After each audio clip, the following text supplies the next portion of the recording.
کہا کرتے تھے۔ قرآن کریم کا 13واں سورہ ہے سورہ رعد۔ اس میں قرآن نے اپنی ایک صفت بتائی، اپنی ایک پہچان بتائی، ایک سائن۔ وَلَوْ أَنَّ قُرْآنًا سُيِّرَتْ بِهِ الْجِبَالُ وَقُطِّعَتْ بِهِ الْأَرْضُ وَكُلِّمَ بِهِ الْمَوْتَى۔ دیکھیں یہ قرآن اپنے بارے میں بتا رہا کہ قرآن وہ ہے کہ اگر تم چاہو تو اس کی مدد سے زمین کے ٹکڑے ٹکڑے کر سکتے ہو، اگر تم چاہو تو اس کی مدد سے پہاڑوں کو چلا سکتے ہو، اگر تم چاہو تو اس کی مدد سے مردوں سے باتیں کر سکتے ہو۔ وَلَوْ أَنَّ قُرْآنًا سُيِّرَتْ بِهِ الْجِبَالُ، یہ قرآن وہ ہے کہ اس کی مدد سے پہاڑ چلائے جا سکتے ہیں، اور قُطِّعَتْ بِهِ الْأَرْضُ، زمین کے ٹکڑے ہو سکتے ہیں، اور کلما بِهِ الْمَوْتَى، یہ قرآن وہ ہے جس کے ذریعے سے مردے سے کلام کیا جا سکتا۔ مگر عجیب بات، ہمارے پاس قرآن، آپ کے پاس قرآن، ایک پہاڑ کو کیا چلائیں گے؟ اگر کسی حافظ قرآن کو ایک استنجا کے ڈھیلے کی بھی ضرورت پڑے تو چل کے جانا پڑتا ہے، وہ آنے کو تیار نہیں۔ ساری زندگی جنہوں نے قرآن پڑھا، جنہوں نے ساری زندگی قرآن کو یاد کیا، ارے زمین کا ایک ذرہ، مٹی کا ایک ذرہ ان کے حکم سے حرکت نہیں کر رہا، اور قرآن کہہ رہا کہ قرآن تو وہ ہے جس کی مدد سے پہاڑ چلائے جاتے ہیں، مردوں سے باتیں کی جاتی۔ مرحوم کا جملہ، مرحوم خطیب اعظم کا، کہ ہم قرآن کی مدد سے مردوں سے بات کیا کریں گے، زندہ کے سرحانے قرآن پڑھ کے اس کو مار دیا کرتے ہیں۔ اب کیا بات کہ قرآن اپنی صفت کچھ اور بتا رہا، اور جو قرآن لوگوں کے پاس، عام لوگوں کی بات نہیں کر رہا، جو حافظ قرآن، جس کے ذہن میں پورا قرآن محفوظ، وہ مٹی کے ایک ڈھیلے کو چلا کے تو دکھا دے۔ کیا قرآن کا دعویٰ غلط ہے؟ کیوں ہماری آنکھوں کے سامنے قرآن کے یہ معجزے نہیں آ رہے؟ جو قرآن کہہ رہا کہ ہماری مدد سے مردے سے بات کر، ہماری مدد سے پہاڑ کو چلاؤ، اور ایک ذرا سا مٹی کا ڈھیلا، چھوٹا سا اسٹون اپنی جگہ سے حرکت نہیں کرتا۔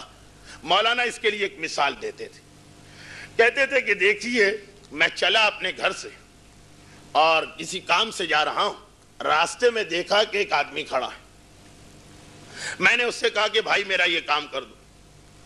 اس نے میری بات سنی اور منہ پھیر لی، ایک کام، دوسرا کام، تیسرا کام، جو بات بھی بتا رہا ہوں، نہ صرف یہ کہ سننے کو تیار نہیں، بلکہ کہتا ہے کہ جاؤ میرے پاس فالتو وقت نہیں، میں کیوں کروں تمہارا کام۔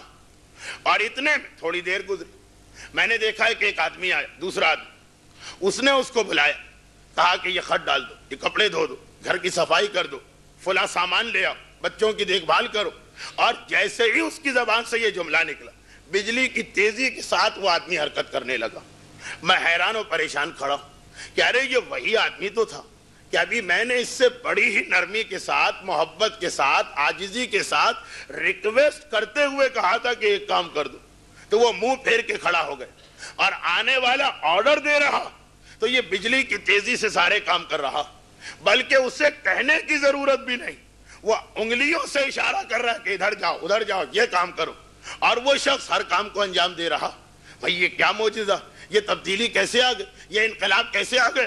اگر یہ آدمی اتنا ہی ہر ایک کا ہیلپ فل اور مددگار ہے تو میری ریکویسٹ کو کیوں نہیں مانا، اور اگر یہ اتنا ہی سخت ہے تو اس کے آرڈر کو کیوں مان لیا؟ میں حیران و پریشان کھڑا ہوں کہ کسی نے آ کر کہا کہ مولانا مسئلہ سمجھیے، اس کا آپ سے تعلق کیا، اس کا آپ سے ریلیشن کیا، اس کا آپ سے رشتہ کیا، یہ آپ کی بات کیوں مانے؟ آپ ریکویسٹ بھی کریں گے تو آپ کی بات کیوں مانے؟ ہاں اس کا غلام ہے، اس کا نوکر ہے، نوکر کو آقا کا حکم ماننا پڑتا ہے، غلام کو مولا کا حکم ماننا پڑتا ہے، زبان سے بھی نہیں کہنا پڑتا، اشاروں پہ نوکر حرکت کرتا ہے۔ تو بس یہ سمجھ لیجئے کہ قرآن جن کا غلام ہے، قرآن جن کا خادم ہے، جو قرآن کے مالک ہے، یہ انہی کے لیے قرآن کہہ رہا کہ سیرت بہل جبال، وہ پہاڑوں کو چلا سکتے ہیں، وہ مردوں سے بات کر سکتے ہیں۔ بس جن کے پاس حقیقی قرآن ہے، اصلی قرآن ہے، انہیں زبان سے نہیں کہنا پڑے گا، انگلی سے اشارہ کریں گے، درخت حرکت کرنے لگے گا، اپنے ہاتھوں پہ سنگریزے اٹھائیں گے،